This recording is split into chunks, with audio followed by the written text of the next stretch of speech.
예수 그리스도 안에 있는 어떤 사람들 중에는 구원과 또 종말에 대한 어떤 잘못된 인식으로 인하여서 그릇되이 믿음의 정로를 거슬러 가는 사람들이 있음을 보게 됩니다.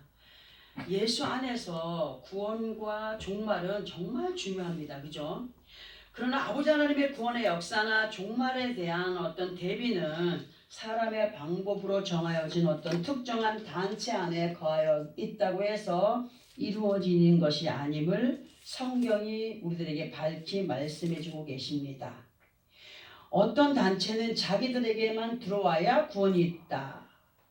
그렇게 얘기하지 않습니까? 그러니까 진정한 구원의 역사와 종말에 대한 대비를 정말 우리는 바르게 이루어가는 우리가 되어야 되는데 다른 어떤 것보다도 세상의 끝날이 되는 종말도 중요하겠지만 그 무엇보다도 지혜로운 믿음의 사람들이라고 한다면 자기 자신에게 임할 개인의 종말에 대한 대비가 참 중요합니다. 개인의 종말. 개인에 대한 종말, 그리고 그것을 이루기 위해서는 현재 주어진 시간들 속에서 지켜 행하여 가는 믿음이 얼마나 중요한가를 느끼는 사람들이 되어야 된다는 사실입니다. 우리는 아버지 앞에 서는 그날까지 부끄러움을 당하지 않을 정말 믿음을 세워가는 것이 가장 중요하다는 생각을 잊지 말아야 됩니다. 그리고 마지막에 대한 결과를 대비해가는 믿음에 대하여서 주님의 나를 통하여 말씀으로 들어 알게 하시고 깨닫게 하시기 때문에 우리들에게 있어서 아버지 앞에 나와서 예배에 임한다는 것이 참으로 중요하다라는 것을 말씀으로 종종 들어오게 하십니다. 그럼에도 불구하고 많은 사람들이 주님의 날에 대한 개념과 그 중요성을 소홀히 여기는 사람들이 있어요. 소홀히 여기는 가운데 순간순간 사람의 감성을 따라서 그 믿음에 대한 눈높이를 엉뚱한 곳에 맞추어가며 열심을 다하는 가운데 하나님과 자신들 사이에 알게 모르게 영적인 바벨의 탑이 아니라 담을 쌓아가면서도 어떤 때는 그 탓을 누구에게 돌려요? 하나님께 돌리면서 살아가는 사람들이 있다는 사실입니다. 그러나 우리들의 죄된 모습은 내치지 않으시면서 오늘도 우리에게 회개할 기회를 허락하신 하나님께 감사해야 되겠는데요. 많은 말씀 중에서도 특별히 사무엘상 16장 12절을 통해서 보게 되면 다윗과 같은 믿음의 모습들을 갖추어가는 사람들이 되기를 바라시는 아버지 하나님의 귀하신 뜻을 우리가 또 함께 보아야 되겠기에 그 말씀을 그냥 넘겨버릴 수가 없어서 합독을 하겠습니다. 구약성경 435페이지 정도에 있습니다. 사무엘상 16장 12절 구약성경 435페이지 함께 찾아서 함께 합독합니다. 구약성경 435페이지 정도에 있습니다. 시작. 이에 사람을 보내어 그를 데려오매 그의 빛이 붉고 눈이 빼어나고 얼굴이 아름답더라. 여호와께서 이르시되 이가 그니 일어나 기름을 부으라 하시는지라. 아멘. 우리가 지금 합독한 말씀은 여러 번 대해 왔기 때문에 아는 사람들은 압니다. 그러나 지금 합독한 말씀의 앞부분이 되는 16장 초반으로 돌아가서부터 설명을 들어볼 텐데요. 그 전에 15장의 말씀을 잠깐 언급을 해 드리려고 합니다. 아버지 하나님께서 이스라엘의 초대 왕으로 누구를 세웠습니까? 사울을 왕으로 세우셨습니다. 처음에는 사울이 순종하는 것 같은 그러한 모습을 보였습니다. 그러나 가면 갈수록 사울이 아버지 앞에 패역한 모습을 보여갑니다. 교만한 모습을 보여갑니다.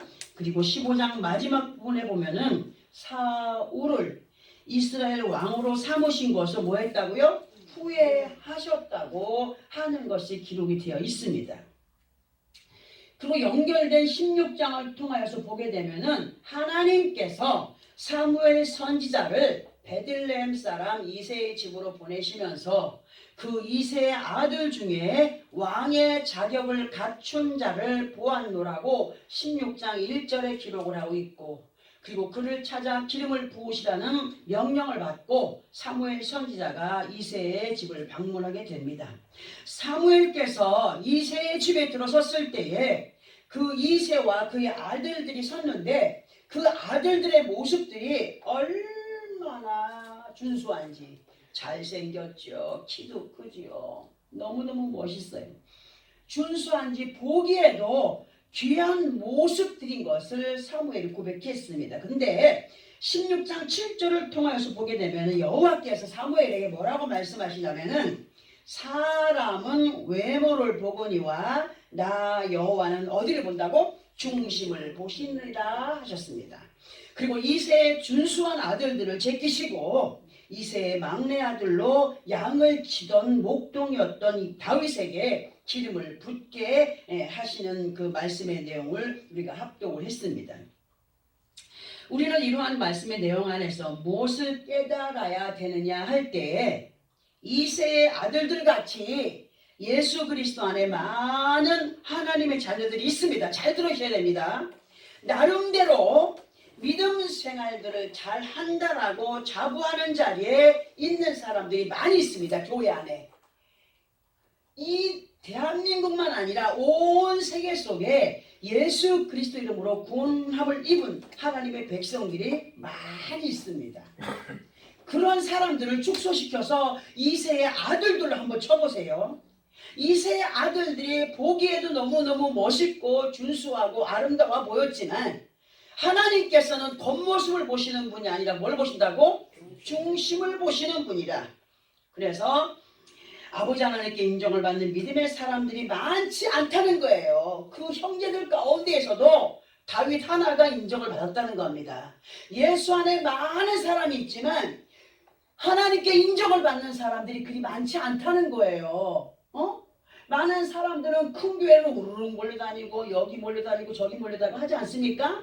우리는요 정말 온전한 말씀 안에 온전하게 이끌림을 받는 믿음의 사람들이 될 때 하나님이 인정하시는 믿음의 승리자들로서의 삶을 살아갈 수 있습니다.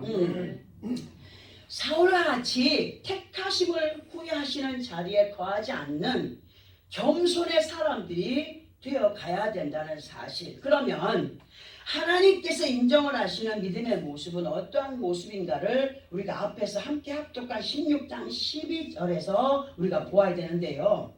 이 말씀에서 다윗을 처음 대하는 사무엘의 눈에 비친 그 다윗의 모습은 어떠 있습니까? 빛이 붉고 눈이 빼어나고 얼굴이 아름답더라 했습니다. 우리는 이 말씀의 내용을 이렇게 한번 들여다보겠습니다. 그의 빛이 붉다는 것은 우리가 믿음의 혈색으로 한번 생각을 한번 해보세요. 예를 들어서 몸에 병색이 짙은 사람의 혈색은 어떻습니까? 창백하죠. 거칠합니다. 핏기가 없고 거칠하고 웃음기조차 없는 초췌한 모습입니다. 왜냐하면 병에 찌들어 있는 사람의 모습이 그렇다는 겁니다. 그런데 얼굴빛이 붉다는 것은 어떤 거예요? 육신의 건강도 건강이겠지만 살아있는 믿음, 확신에 찬 믿음, 곧 활기가 있고 건강한 믿음의 혈색을 말할 수 있다. 온전한 믿음 안에 거하여 있는 사람들의 모습이다. 그러니까 교회 안에서도 같은 예수 안에 있지만 항상 부드러운 사람이 있고 겸손한 사람이 있고 이게 얼굴이 붉은 사람들의 모습이에요. 그런데 까칠해요. 핏기가 없어요. 냉랭해요. 믿음이 있는 사람의 모습인가요? 아니에요. 함부로 평가는 할 수 없지만 우리가 이렇게 이 말씀에서 그러한 느낌을 우리가 봐야 됩니다. 그리고 눈이 빼어나다라고 하는 것의 의미는 믿음 안에서의 그 바라봄의 법칙, 그러니까 말씀 앞에 그 눈높이가 맞추어진 모습을 말할 수가 있습니다. 그 사람의 상식을 뛰어넘은 믿음의 눈높이는 아버지 하나님의 약속을 믿고 행하는 사람의 모습입니다. 이 세상의 걸 바라보면 하나님의 역사가 보이지 않습니다. 이 세상의 모든 육신의 것들을 뛰어넘었을 때에 하나님의 역사는 보이게 됩니다. 우리가 그러한 눈을 가진 사람들이 돼야 됩니다. 그러니까 하나님의 말씀이 원하시는 그 은혜 안에 거한 사람들의 생각으로 살아가야 된다는 겁니다. 우리 모두는 진실로 자기의 생각에 맞추어진 눈높이가 아니라 하나님께서 원하시는 믿음의 눈높이에 영의 눈이 맞추어진 능력자들이 되어야 됩니다. 하나님의 능력은요, 귀신을 쫓는다, 병든 자를 치료한다, 죽은 자 살린다, 이것도 능력이겠지만 진정한 믿음 안에서의 능력은 뭐냐? 눈높이를 맞춰가는 것이 능력입니다.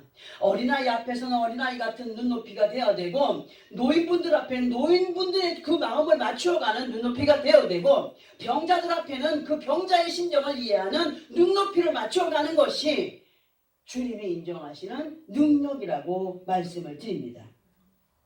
그리고 얼굴이 아름답더라인데요, 예수 그리스도 안에 있어도 은혜 안에 있는 사람의 모습과 그렇지 못한 사람의 모습이 어디에서 느껴집니까?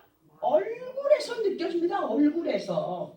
얼굴 전체에서 느낄 수가 있습니다. 근데 이러한 모습들은 어디서부터 흘러나오는 거예요? 마음에서부터 흘러나게 되는 모습이기 때문에 겉으로 그런 척 한다고 해서 그 흉내를 낼 수가 없어요. 진정한 은혜를 받은 사람, 그 모습을 가식적인 사람들이 흉내를 낼 수가 없다는 거예요. 응?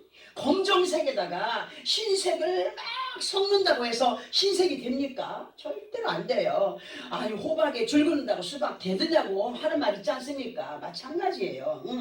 사람의 본 바탕이 맑지 않으면 그 모습 또한 맑지 않은 모습을 보여가게 된다는 거예요. 진실로 아버지 하나님께서 원하시는 믿음의 모습은 어디에 있어요? 마음에 있고 생각에 있어서 그 마음과 생각이 겉으로 표현되어지는 것이 그리스도인의 모습이다라고 말할 수가 있습니다. 이러한 모습을 하나님은 어떠하시다? 아름답다 인정하신다는 거죠.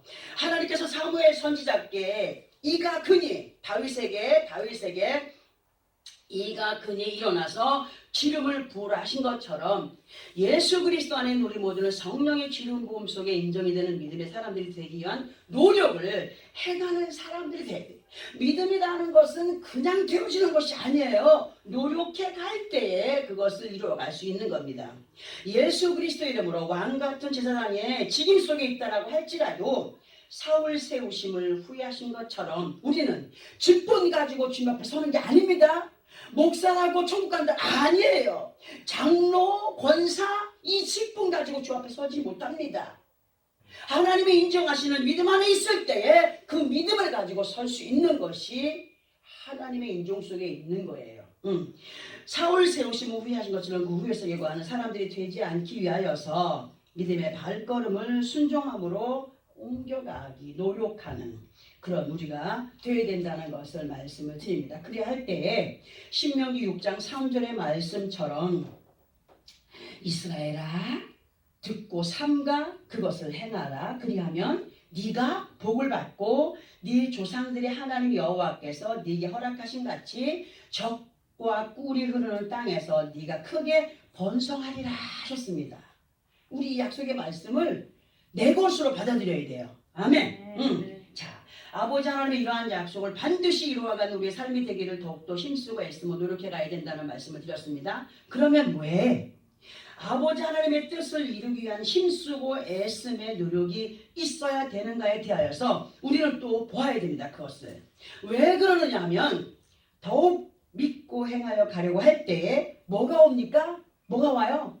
믿음 생활 잘하려고 하니까 뭐가 와요? 방해가 오고 시험이 오고 우리가 원하는 거예요? 원하는 거 아니에요. 평탄하기를 원하지 않습니까? 그런데 왜 믿음에 대한 방해와 시험이 오는 것일까를 생각을 해보아야 되는데 그 이유가 뭐냐 하면 잘 들어보세요.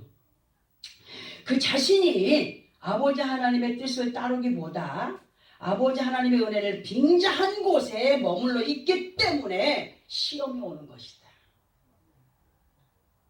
술 취한 사람이 술 지정할 때 술이 문제가 아니라 본 바탕인 그 사람이 이미 문제가 되어 있었기 때문에 술과 함께 힘을 합하여서 악행을 한다는 것을 우리는 지난번에 들었습니다.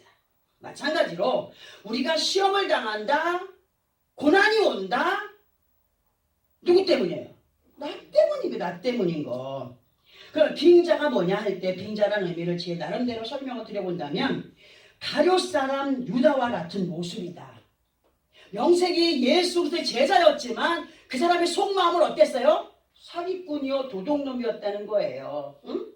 욕심이 가득한 사람. 응? 자신의 욕심을 채워가기 위한 핑계로 사람들이 보기에는 어머 저 사람 예수님의 제자네 했었던 사람이 가룟 사람 유다예요. 또 한편의 모습은 예수 그리스도의 이름 뒤에 자신의 본 모습을 감추고 살아가는 사람, 곧 가식적인 사람을 빗대어서 빙자한 사람이라 말을 할 수가 있다는 겁니다. 자, 왜 이런 말씀을 드리느냐 하면은 예수 그리스도 안에서 믿음의 방해나 시험에 드는 이유를 말씀드리기 위함인데, 누가복음 10장에서 보면은 예루살렘과 여리고 사이에 뭐가 자주 출몰을 했어요? 강도 떼들이. 강도 떼들이 자주 출몰을 했어요. 우리는 예루살렘과 여리고 사이에서의 강도와 그 강도 만난 사람의 사건을 이렇게 한번 들어봅니다. 예루살렘과 여리고 사이는 믿음을 빙자한 자리, 곧 양다리를 걸치고 있는 자리, 곧 두 마음을 품고 있는 자리라고 볼 때에 예루살렘과 여리고를 지금 두 마음을 품은 양다리를 걸친 것으로 표현했습니다. 사람이 원치 않는 일, 영적인 강도를 만나게 되는 이유가 앞에서도 말씀드렸지만 자신 때문이라고 얘기했습니다. 그럼에도 무슨 일이 뜻대로 되어지지 않으면 습관에 의한 불평과 원망을 누구에게 쏟아낸다고요? 하나님 앞에, 아니면 교회에게, 아니면 목회자에게, 아니면 성도들에게 너 때문이야, 너 때문이야, 너 때문이야 하면서 그렇게 불평과 원망을 쏟아낼 때가 있습니다. 우리가 예수를 믿는 믿음 안에서 바로 알아야 할 것들 중에 하나가 사람의 옛 고습이 되는 악성을 말씀을 따라서 버려가지 못하게 되면 그만큼 어떠한 시간이 오느냐? 연단의 시간이 길어진다는 겁니다. 연단의 시간이. 제게 있어서 연단의 시간이 길어진 건 뭐였어요? 교만하죠, 자만하죠, 참으로 고집세죠. 제가 그랬던 사람 아닙니까? 응? 이런 사람을 하나님 쓰시기 위해서 수없이 많은 시간들 이 산속에서 뱀하고 맞닥뜨리며 진에게 물려가며 왕벌에게 물려가며 그런 고통 속에서 엎드려지게 한 것이 누구 때문이었어요? 나 때문이었어요. 누가 영광 받기 위해서요? 하나님이 영광을 받기 위해서. 나 하나 변화시켜 가시는 그 시간 속에 하나님이 그 영광을 받기 위해서 연단의 시간에 두시고 나를 훈련하셨다는 사실. 응? 곧 연단이라는 것이 어떤 것이냐? 금광산에서, 광산에서 금덩어리를 캐냈어요. 캐내면 바로 상품화가 된다고요? 될 수가 없어요. 광산에서 캐낸 금덩어리 돌은 온전한 금덩어리가 되기까지 어디에 담겨져요? 용광로에 들어갔다 나왔다 들어갔다 나왔다 하면서 금에 박혀있는 돌들이, 이물질들이 제거되면서 비로소 상품화가 되는 금덩어리가 되듯이 예수 그리스도 안에서 사람이 받게 되는 연단은 하나님께서 임의로 그 사람을 고생시키기 위해서 연단의 기간 속에 두시는 것이 아니라는 거죠. 사람이 버리지 못한 이물질과도 같은 옛 습성, 옛 고습을 뽑아버리게 하는 시간이 무슨 시간이다? 연단의 시간들이며 끝내는 비로소 아버지 하나님의 귀하신 뜻 앞에 무릎을 꿇는 겸손의 지혜를 얻게 되는 사람들이 갖는 시간이 연단의 시간이다 라고 말할 수가 있습니다. 우리는 이러한 서론들을 뒤로 하고 본문을 통하여서 우리로 하여금 깨달아 알게 하실 말씀을 다시 한 번 더 합독을 해봅니다. 오바댜 21절입니다. 시작. 구원받은 자들이 시온산에 올라와서 에서의 산을 심판하리니 나라가 여호와께 속하리라. 아멘. 자, 우리는 몇 주 전에 에서와 야곱에 대한 말씀을 대하면서 장자의 자리에 거한 야곱의 삶으로 만족할 것이 아니라 무엇이 되어가야 된다고 했습니까? 이스라엘이 되어가야 된다고 했습니다. 이스라엘이 되어가야 된다. 그리고 이 시간처럼 알게 하실 본문의 말씀을 통하여서 온전한 이스라엘이 되어가기 위해서는 너희의 삶이 이러해야 한다는 것으로 우리들에게 알려주시는데요. 본문의 말씀을 이렇게 한번 이해를 해보겠습니다. 예수 그리스도의 이름으로 구원의 반열에 세움을 받고 살아가는 너희여, 너희가 아버지 하나님 앞에 온전한 자들로 세움을 받아가기 위해서는 시온산에 올라 에서의 산을 반드시 심판해야 한다. 그리할 때에 나라가 곧 예수를 믿는다고 하는 너희가 누구에게 속한 자라? 여호와께 속한 자가 될 것이다 라고 말씀을 하십니다. 오늘 이 귀한 비밀의 말씀을 잘 새겨들어야 됩니다. 그러면 예수 그리스도 이름으로 구원의 반열에 세움을 받고 살아가는 우리가 어떠한 산에 오를 자가 되기를 바라신다고요? 시온산에 거한 사람들이 된다. 그리고 시온산에 거하여서 누구의 산을 심판하라고요?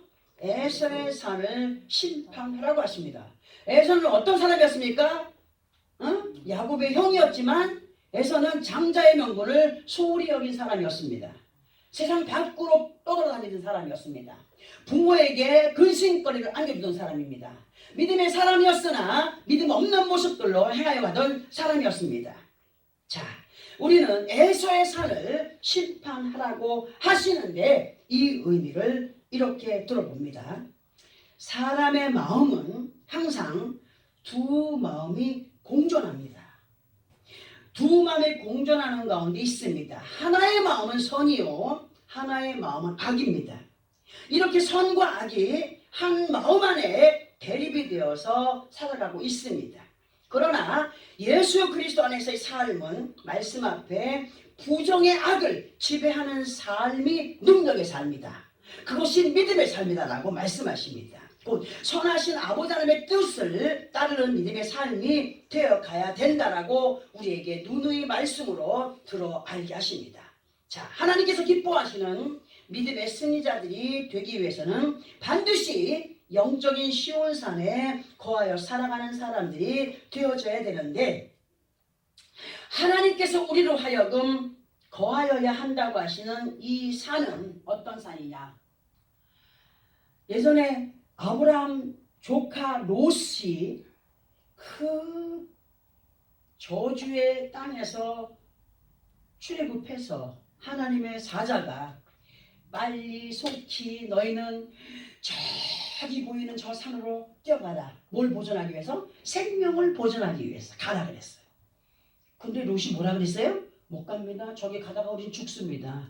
저주받았어. 그러니까 여기 내가 원하는 곳이 여기니까 여기를 가겠습니다. 가지 않습니까? 조카 롯이 원하였던 소알과 같은 삶. 우리가 지금 육신의 생각들로 살아가는 그 모든 것이 영적인 소환산에 거하는 롯과 같은 삶이라는 거죠. 하나님께서 지시하시고 원하시는 산으로 이 산의 이름이 시온산이라고 했습니다. 시온은 시온인데 이 시온이 있고 저 시온이 있습니다. 오늘 그걸 말씀드리려고 합니다. 제가 여러 번 시온산에 대하여서 시온에 대하여서 말씀을 드렸기 때문에 아는 사람들은 알고 있습니다. 그러나 다시 한 번 더 시온에 대하여서 말씀을 드려볼 텐데, 시온이라고 하는 단어는 두 가지의 의미가 있다고 했습니다. 하나의 시온은 히브리식 발음으로 치이온이며 뜻은 요새라고 했습니다. 치과할 때 치이온. 그리고 또 하나의 시온은 히브리식 발음으로 쉬, 조용히 해, 쉿할 때 쉬온으로 뜻은 펠컵입니다. 그러면 본문을 통해서 심판할 에서의 산은 어디에 속한 산입니까? 폐허가 되는 시온이 된다는 거죠. 우리가 예수 그리스도 안에서 심판하여 무너뜨릴 산은 먼 데 있는 것이 아닙니다. 절대로 멀리 있지 않습니다.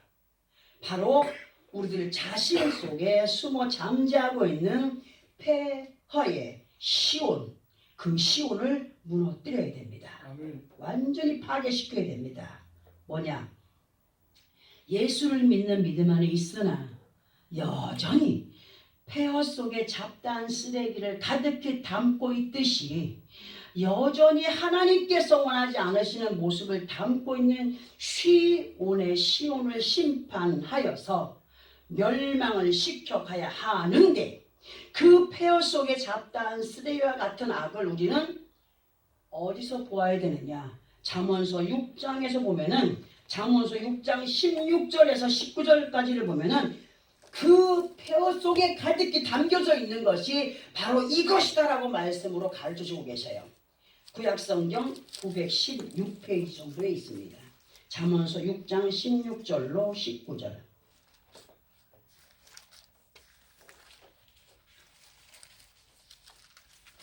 잠언서 6장 16절에서 19절까지 구약성경 916페이지 정도 있습니다. 찾으면 함께 합독합니다. 시작. 여호와께서 미워하시는 것, 그의 마음이 싫어하시는 것이 67가지이니 곧 교만한 눈과 거짓된 혀와 무죄한 자의 피를 흘리는 손과 악한 개교를 꾀하는 마음과 빨리 악으로 달려가는 발과 거짓을 말하는 망령된 증인과 및 형제 사이를 이간하는 자이니라. 이것이 지금 67가지로 기록이 되어 있지만 이 안에는 수도 없이 많은 것들이 속해 있습니다. 잘라내야 될 것이 엄청나게 많다는 겁니다. 지금 합독한 이 말씀을 일일이 다 설명을 해드려야 되겠지만 시간 관계상 그럴 수 없어서 간단하게 읽고 그냥 넘어갑니다.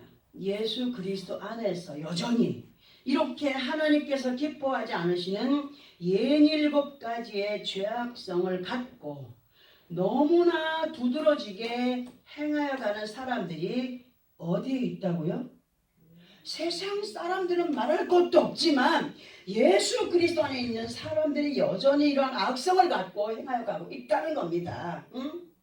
그 마음에 담고 순간순간 행하여 가고, 이것이 영적인 에서의 산이며 폐허의 산입니다. 예수 그리스도 안에서 반드시 심판하고 파멸시켜야 할 산인 것을 알게 하십니다. 예수 그리스도 이름과 그분의 보혈로 과거의 죄는 깨끗이 씻겨졌습니다. 예수 믿을 때 지은 모든 죄는 용서를 다 받았습니다. 그런데 예수를 믿는 믿음 안에서 또 지어가는 죄가 있습니다. 알게 모르게 죄를 짓습니다. 이러한 이물질과 같은 죄를 세상 가운데서 이거 묻히고 저거 묻히고 이물질과 같은 죄를 몰아내고 버려가지 않는 이상 하나님께서 기뻐하시는 정금 같은 믿음의 모습을 세워갈 수 있다고요? 없다는 사실. 하나님께서는 분명하고도 확실하게 우리의 모든 것을 다니엘서 5장에 기록되어 있는 말씀으로 잘 들어보세요. 메네, 데겔, 우바르신 들어본 적 있죠? 메네, 데겔, 우바르신. 하나님은 우리의 모든 삶 속에서 예수 그리스도 안에 있는 모든 사람들의 모습들을 메네, 데겔, 우바르신 하시는 분이다. 무슨 뜻이냐? 메네는 세웠다. 데겔은 달아보았다. 우바르신은 나누었다. 하나님께서 예수 그리스도 안에 있는 우리들의 어떤 믿음의 모습을 세워보시고 또 세워보시고 또 달아보시고 또 달아보시면서 받을 자에게는 주시고 빼앗을 자에게는 빼앗는 아주 냉정하신 하나님을 우리는 알아야 됩니다. 왜? 마태복음 25장에서 달란트의 비유에서도 분명히 기록해 있지 않습니까? 10달란트 받은 자, 5달란트 받은 자, 1달란트 받은 자, 주인이 맡기고 갔다 오니까 10달란트 받은 자는 10달란트를 남겼어요. 5달란트 받은 자는 5달란트 남겼어요. 1달란트 받은 자는 주인이 무서운 사람이고 뭐 계산이 험한 사람이라 내가 저기 묻어줬습니까? 뭐 얻었습니다 하니까 응? 무익하고 게으른 종하면서 한 달러 디너까지 빼앗아서 있는 자에게 주지 않으셨습니까? 바로 그거예요. 매네매네 대결로 바로 신하신다. 줄 자에겐 주고 뺏을 자는 뺏는 하나님. 그러니까 우리는 어떤 자가 되어야 됩니까? 하나님께 받는 자들이 되어야 돼요. 하나님께 받아 누리는 사람들이 되어야 됩니다. 응?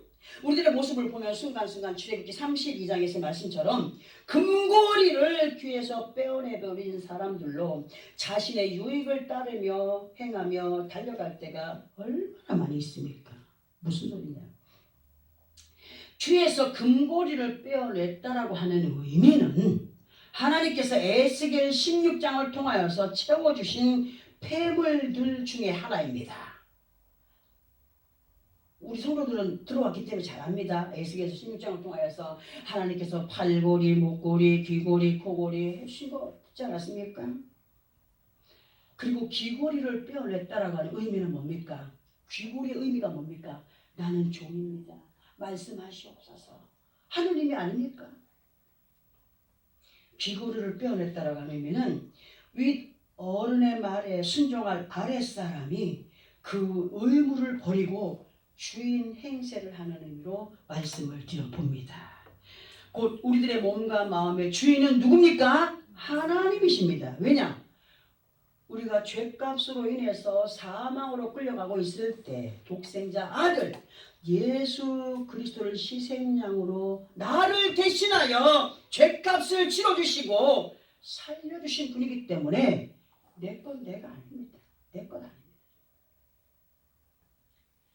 오직 그분의 말씀에 아멘 함으로 행하여 갈 이유만 갖고 있는 사람들입니다. 우리의 몸과 마음과 생명은 누구의 손에 있어요? 그분의 손에 있음을 확신해야 됩니다. 확신해야 됩니다. 그럼에도 순간순간 그 몸과 마음에 대한 주인 행세를 하면서 살아가지 않습니까? 저도 말할 수 없어요. 순간순간 사람인지라. 진실로 정금 같은 믿음의 사람들로 우리가 살아가기 위한다면 에스겔 16장 13절의 말씀처럼 더욱 배와 모시와 이 말씀 우리가 시간 가지만 괜찮아? 괜찮아? 그럼 우리 한번 이 말씀을 우리 에스겔 16장 한번 넘어갑니다. 이 말씀에 저희 안 했지만은 에스겔 예레미야 다음에 예레미야 얘가 다음에 에스겔 16장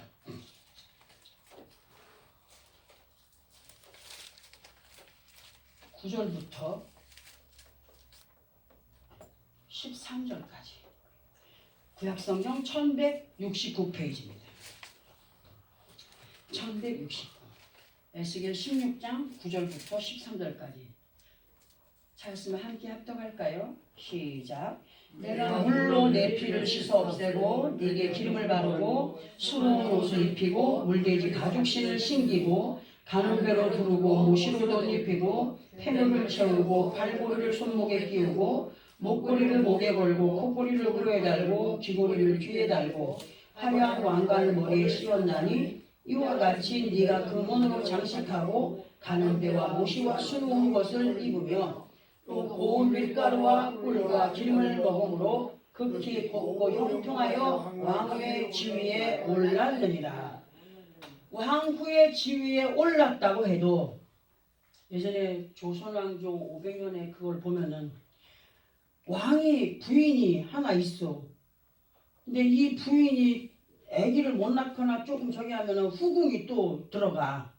자꾸 또 들어가서 또 버림받는 사람이 있고 그 자리를 지키는 사람들이 있어. 우리가 예수의 이름으로 주님의 신부들이 되었어요. 주님의 신부들이 되었지만 그 주님의 신부들로 온전히 거하기 위해서는 이 하나님께서 채워주신 이 폐물들을 간직하면서 어떤 삶을 살아야 되느냐 할 때 더욱 배와 모시와 수놓은 곳을 입으며 고운 밀가루와 꿀과 기름을 먹음으로 극히 곱고 형통한 왕후의 지위를 지켜가야 된다. 무슨 소리냐? 사람이 죽으면 입간할 때 뭐 입혀요? 배옷 입히잖아요. 그만큼 우리가 말씀 앞에 죽은 자들이 돼야 돼요. 내가 죽어야 순종할 수 있어요. 응? 더욱 배와 모시와 수놓은 곳을 입어라. 말씀 앞에 그저 죽어서 하나님께서 원하시는 의의 행실로 이끌림을 받는 믿음의 삶을 살아야 된다.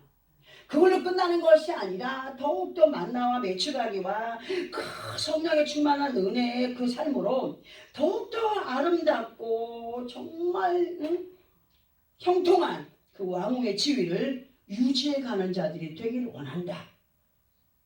이런 말씀으로 16장 13절의 말씀을 이해를 해볼 수가 있습니다. 지금 우리들에게 이러한 말씀을 각인시켜주는 것은 그냥 한 귀로 듣고 한 귀로 흘리라고 주시는 것 아닙니다. 우리가 살아가고 있는 세상이 참으로 악합니다. 갈수록 더 악해집니다. 우리 모두는 하나님께서 원하시는 믿음의 산에 올라가야 됩니다. 높은 정상에 올라가 보면은 뭐가 보여요?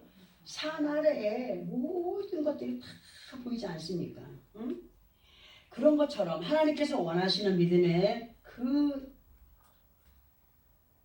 높이에 우리가 딱 서게 되면은 말씀 앞에 딱 서게 되면은 말씀에 딱 서게 되면은 모든 게 보여요. 더러운 것도 보이고 깨끗한 것도 보이고 천해야 될 것들이 보여지는 겁니다. 말씀의 산, 믿음의 산, 하나님께서 원하시는 그 은혜의 산, 그 은혜의 정상에 올랐을 때에 우리 각자들의 자신을 바라보면서 점검하는 시간들을 갖는 사람들이 되기를 원하셔서 오늘도 우리에게 말씀을 주십니다. 그리하므로 온 몸과 마음이 여호와께 속한 나라들이 되고 온전한 구원과 개인의 종말을 정말 아름답게 이루어갈 수 있는 믿음의 승리자들이 되어간다. 그렇기 때문에 힘쓰고 애씀의 노력이 있어야 된다.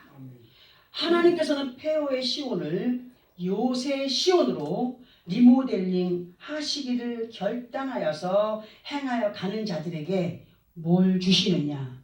그 영적인 리모델링의 재료는 뭐예요? 말씀이라는 거예요.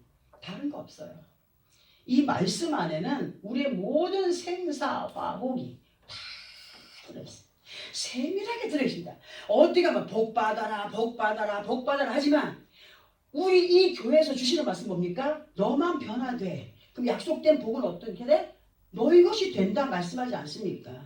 우리 자신들이 변화되는 것이 우선입니다. 말씀 앞에. 그렇게 은혜 안에서 영적인 리모델링이 되어준 재료를 말씀으로 깨닫게 하시면서 지혜를 얻어가기 원합니다. 연단을 그냥 하시는 것이 아닙니다. 연단을 통하여서 터득하게 되어지지 않습니까? 그것이 지혜입니다. 우리가 아버지 앞에 어떤 시험을 받고 연단 속에 있다 할 때 그 연단을 통하여서 이렇게 하니까 하나님이 기뻐하시더라. 아 이렇게 하는 걸 하나님께서 기뻐하지 않으시더라 하는 지혜를 얻게 되지 않습니까? 응? 이렇게 아버지 하나님께서 원하시는 시온에 올라 에서의 산을 심판하여 정말 하나님께 온전히 속한 믿음의 나라들이 되어가야 됩니다. 결론으로 뭘 얘기하냐? 퍼즐의 그림에서 조각조각 난 그림을 만약 예를 들어서 아유 이건 내가 싫어하는 거네 하고 버렸다. 그러면 그 그림이 완성이 될까요? 완성되지 않습니다. 내가 좋아하는 말씀만 먹는다고 하나님 기뻐하실까요? 아니요. 전 이전에 욥기서를 읽기를 싫어했습니다. 시편, 잠언, 전도서 쭉 창세기부터 쭉 나오다가 룻기서 나오면은 그냥 넘겨버렸어요. 왜? 그분이 받은 연단이 난 싫어서. 나 그 연단 받기 싫어서. 그러나 지금은요. 그 말씀을 읽을 때마다 정말 감사합니다. 정말 감사합니다. 이분들에 비하면 내가 받는 연단은 아무것도 아니었구나. 응? 이분이 당한 고통을 생각하면 내가 받는 고통은 아무것도 아니었구나 하는 것을 깨닫게 됩니다. 왜 이렇게 오늘은 잔말을 많이 하는지 모르겠습니다만 하나님께서 원하시는 시온, 요새 안에는 뭐가 들어있어야 됩니까? 무기들이 가득 차 있어야 됩니다.